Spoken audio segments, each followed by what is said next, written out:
नहमदुहु व नुसल्ली अला रसूलिहिल करीम अम्मा बाद फ़अऊज़ु बिल्लाहि मिनश शैतानिर रजीम बिस्मिल्लाहिर रहमानिर रहीम। मेरे मुअज़्ज़ज़ सामाईन अकराम, अस्सलामु अलैकुम व रहमतुल्लाहि व बरकातुहू। मैं अपने रब कायनात से ये दुआ करती हूँ कि मेरे जितने भी सुनने वाले हैं रब कायनात सबको सेहतमंद तंदुरुस्त लंबी ज़िंदगियाँ अता फ़रमाए। हम सब के हर मुश्किल परेशानियों तंगदस्तियों में मेरा रब कायनात हमारी मदद अता फ़रमाए। हमें ज़हनी रूहानी जिस्मानी अज़ियत व तकलीफ़ व बीमारियों से निजात अता फ़रमाए। हमें ज़हनी और रूहानी सुकून अता फ़रमाए। हमें बीमार दुनिया से बचा कर बीमार मदीना बनाए। और जो हम सब के हक़ों में बेहतर है मेरा रब कायनात हमारे लिए वो अता फ़रमाए।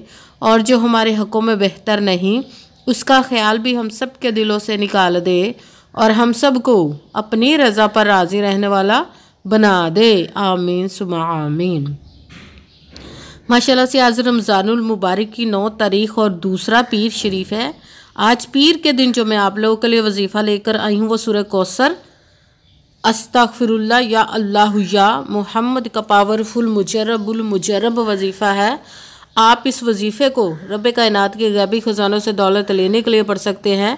जब आप इस वजीफ़े को पढ़ेंगे तो रब कायनात आप पर अपने गैबी ख़जानों के मुंह खोल देगा। आपको इतनी दौलत अता फ़रमाएगा कि आपको कमी नहीं रहेगी इंशाअल्लाह उल अज़ीज़। उसके हुक्म से पुख्ता यकीन के साथ इस वजीफ़े को पढ़िएगा। आप इस वजीफ़े को आज के दिन स्किप मत कीजिएगा, छोड़िएगा मत। जैसे वीडियो मिले फ़ौरन पढ़ ले। अगर फ़ौरन किसी मजबूरी की वजह से ना पढ़ सके तो इस वीडियो को अपने पास सेव कर ले। जैसे टाइम मिले तो आपने इस वजीफ़े को लाजमन पढ़ना है। आप इस वजीफ़े को किसी भी मकसद किसी भी हाजत के लिए पढ़ सकते हैं। रब कायनात के गैबी ख़जानों से दौलत लेने के लिए पढ़ सकते हैं। आपका अपना घर नहीं, घर ख़रीदने के लिए पढ़ सकते हैं। आपके घर में लड़ाई झगड़े रहते हैं, नचाकी परेशानी मुफलिसी गरीबी है, उसके लिए पढ़ सकते हैं। आप इस वजीफ़े को आपकी औलाद नहीं या आपकी औलाद नाफरमान है उसके लिए पढ़ सकते हैं। आप इस वजीफ़े को आपके ऊपर बहुत ज़्यादा कर्ज उतरने का सबब नहीं बन रहा है या आपने अपनी कीमती चीज़ या पैसे किसी को दिए वापस नहीं कर रहे उसके लिए पढ़ सकते हैं। आपके घर में कोई बहुत ज़्यादा बीमार है या खुद बीमार है उसके लिए पढ़ सकते हैं। आपकी शादी नहीं हो रही या आपके बच्चों की शादियां नहीं हो रही उसके लिए पढ़ सकते हैं। आपके पास अच्छी जॉब नहीं, जॉब लेने के लिए पढ़ सकते हैं। आपका अच्छा भला कारोबार चलता हुआ अचानक से बंद हो गया उसके लिए पढ़ सकते हैं। आपके घर में आपकी ज़िंदगी में सुकून नहीं, आपके कारोबार में दौलत में रिज़्क़ में बरकत नहीं उसके लिए पढ़ सकते हैं। आप इस वजीफ़े को आपके ऊपर जादू टूना बंदिश नज़र बद हसद या कुछ भी है उसको ख़त्म करने के लिए पढ़ सकते हैं। मतलब किसी भी मकसद किसी भी हाजत किसी भी मुराद के लिए पढ़ सकते हैं। मगर जब पढ़ने लगे तो रब कायनात की ज़ात पाक पर यकीन कामिल रख के पढ़िएगा। कहते हैं कि यकीन कामिल होता है, पीर कामिल नहीं होता। और अच्छी नीयत रख के पढ़िएगा कि रब कायनात कुरान पाक में इरशाद फरमाता है इन्नमल अमालु बिन्नियात, कि जो अमलों का दारोमदार होता है वो नीयतों पर होता है। अगर हमारी नीयत अच्छी है तो हमारा अमल भी अच्छा होता है और अगर हमारी नीयत ही अच्छी नहीं तो हमारा अमल भी अच्छा नहीं होता। चाहे हम जितनी मर्ज़ी मेहनत कर ले, जितनी मर्ज़ी कोशिश कर ले, हमें उसका फल उसका अजर अच्छा नहीं मिलता। इसलिए अच्छी नीयत रख के पुख्ता यकीन रख के और 5 वक्त की नमाज की पाबंदी लाजमन रखिएगा। फिर इस वजीफ़े को कीजिए। अगर वजीफ़ा करते वक्त आपके दिलों में जहनों में ऐसा वसवसा नहीं आना चाहिए कि हम ये अमल कर रहे हैं पता नहीं हमारी मुराद पूरी हो या ना हो। ऐसा हो नहीं सकता कि हम रब कायनात के किसी इसम का या कलाम पाक का वजीफ़ा पढ़े और हमें कामयाबी ना मिले। ये हमारे ईमान की कमज़ोरी जिसकी वजह से हमें नाकामी मिलती है।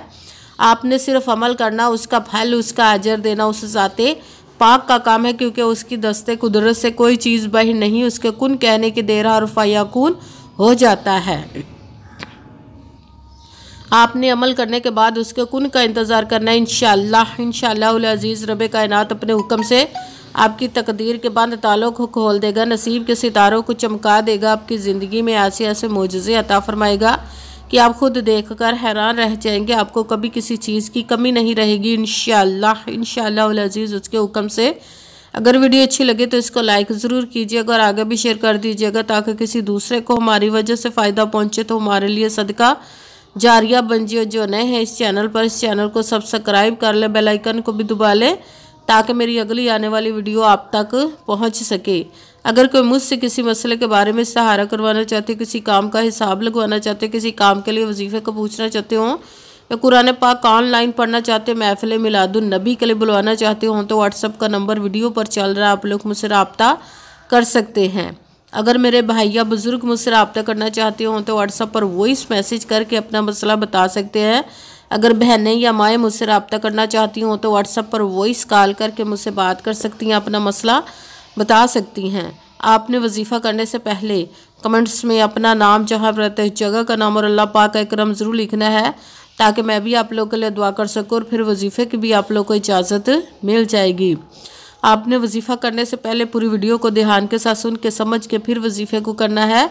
ऐसा ना हो कि वीडियो को स्किप कर करके छोड़ के सुने और फिर कोई बात रह जाए और आप वजीफ़ा करें, ठीक ना हो। आपने ना तो किसी अमल में कम करके पढ़ना, ना ज़्यादा बढ़ा कर पढ़ना। अगर कम या ज़्यादा कर देते तो वो हमारा वजीफ़ा ठीक नहीं होता, हमें कामयाबी नहीं मिलती। इसलिए आपने मुकम्मल वजीफ़ा जिस तादाद और जिस तरतीब के साथ मैं बताने लगी, उसी तादाद और उसी तरतीब के साथ आपने इस अमल को पढ़ना है। आप इस अमल को आज के दिन किसी भी वक़्त पढ़ सकते हैं, किसी भी नमाज के साथ पढ़ सकते हैं, नमाज के अलावा भी पढ़ सकते हैं। अगर नमाज के साथ पढ़ रहे हैं तो नमाज मुकम्मल पढ़ने के बाद, दुआ मांगने के बाद आपने इस अमल को पढ़ना है। अगर नमाज के अलावा पढ़ रहे हैं तो बावजू होकर ऐसी जगह पर बैठ कर पढ़ना जब बिल्कुल खामोशी, तवज्जो, सुकून के साथ आप इस अमल को पढ़ सकें। आप इस अमल को आज के दिन किसी भी जगह पर बैठकर पढ़ सकते हैं, घर में, ऑफिस, मदरसा, यूनिवर्सिटी, कॉलेज, शॉप पे। मगर जब पढ़ने लगे तो बिल्कुल खामोशी, तवज्जो, सुकून के साथ पढ़ना। वजीफ़े के दरमियान ना तो आपने किसी से बात करनी, ना उठना, ना फ़ोन इस्तेमाल करना है। अगर हम वजीफ़े के दरमियान किसी से बात कर लेते या उठ जाते तो वो हमारा वजीफ़ा ठीक नहीं होता, हमें कामयाबी नहीं मिलती। इसलिए आपने मुकम्मल वजीफ़ा पढ़ने के बाद किसी से बात करनी, उठना या कि फ़ोन इस्तेमाल करना है। आप इस अमल को जब करने के लिए बैठ गए तो सबसे पहले आपने एक मरतबा दरूद पाक पढ़ना। कोई सा भी दरूद पाक पढ़ सकते हैं, मगर दरूद इब्राहिमी जो नमाज में पढ़ा जाता है वो वाला दरूद पाक पढ़ ले तो ज़्यादा बेहतर, वरना कोई सा भी दरूद पाक आप पढ़ सकते हैं। दरूद पाक पढ़ने के बाद आपने एक मरतबा आऊज़ु बिल्लाहि मिनश शैतानिर रजीम बिस्मिल्लाहिर्रहमानिर्रहीम पढ़कर अपने मकसद की नीयत कर लेनी, जिसके लिए आप इस अमल को पढ़ने लगे। फिर पहले नंबर पर जो आपने वजीफ़ा पढ़ना है वो है अस्तगफिरुल्लाह, अस्तगफिरुल्लाह, अस्तगफिरुल्लाह, अस्तगफिरुल्लाह, अस्तगफिरुल्लाह, अस्तगफिरुल्लाह। इसको आपने 11 मरतबा 11 टाइम पढ़ना। फिर साथ दूसरे नंबर पर जो वजीफ़ा पढ़ना वो कुरान पाक की सबसे छोटी लाडली ज़िद्दी सूरह, जिसको दौलत का पावरफुल मुजर्रब वजीफ़ा माना जाता है, सूरह कौसर का अमल पढ़ना। सूरह कौसर को आपने बिस्मिल्लाहिर्रहमानिर्रहीम इन्ना आअतैना कल कौसरा फसल्लि लिरब्बिका वनहर इन्ना शानिअका हुवल अबतर। बिस्मिल्लाहिर्रहमानिर्रहीम इन्ना आअतैना कल कौसरा फसल्लि लिरब्बिका वनहर इन्ना शानिअका हुवल अबतर। सूरह कौसर को आपने 31 मरतबा 31 टाइम पढ़ना। फिर साथ ही तीसरे नंबर पर जो वजीफ़ा पढ़ना वो रब कायनात और उसके महबूब के इसम मुबारक का पढ़ना वो है या अल्लाहु या मुहम्मद, या अल्लाहु या मुहम्मद, या अल्लाहु या मुहम्मद, या अल्लाहु या मुहम्मद, या अल्लाहु या मुहम्मद, या अल्लाहु या मुहम्मद। इसको आपने 11 मरतबा 11 टाइम पढ़ना है।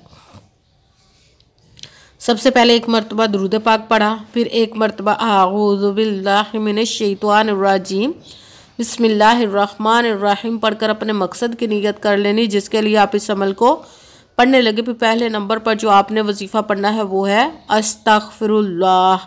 इसको आपने 11 मरतबा 11 टाइम पढ़ना। फिर साथ दूसरे नंबर पर जो वजीफ़ा पढ़ना है वो सूरह कौसर का पढ़ना। सूरह कौसर को आपने बिस्मिल्लाहिर्रहमानिर्रहीम इन्ना आअतैना कल कौसरा फसल्लि लिरब्बिका वनहर इन्ना शानिअका हुवल अबतर। सूरह कौसर को 31 मरतबा 31 टाइम पढ़ना। फिर तीसरे नंबर पर जो वजीफ़ा पढ़ना वो है या अल्लाहु या मुहम्मद। इसको आपने 11 मरतबा 11 टाइम पढ़ना। फिर वही दुरूद पाक पढ़ना जो दुरूद पाक आपने वजीफ़ा शुरू करने से पहले पढ़ा था। जब दुरूद पाक पढ़ लिया, अब आपका वजीफ़ा मुकम्मल हो गया। अब आपने दोनों हाथों को रब कायनात की बारगाह अक़दस में बुलंद कर लेना। सबसे पहले अपने गुनाहों की बख्शिश की दुआ मांगनी। फिर जिस मकसद, जिस हाजत के लिए आपने इस अमल को किया उसकी खूब दुआ कीजिएगा और दुआओं में मुझे भी याद रखिएगा, मेरे लिए भी दुआ कीजिएगा। जज़ाकल्लाहु खैरा। जिस मकसद जिस हाजत के लिए आपने इस अमल को किया, रब कायनात अपने हुक्म से, अपने प्यारे महबूब के सदका से, अपने कलाम पाक और इसमें मुबारक के सदके आपकी तमाम नेक और जायज़ हाजात को कबूल व मंजूर अता फ़रमाए इंशाअल्लाह उल अज़ीज़ अपने हुक्म से। आमीन सुम्मा आमीन।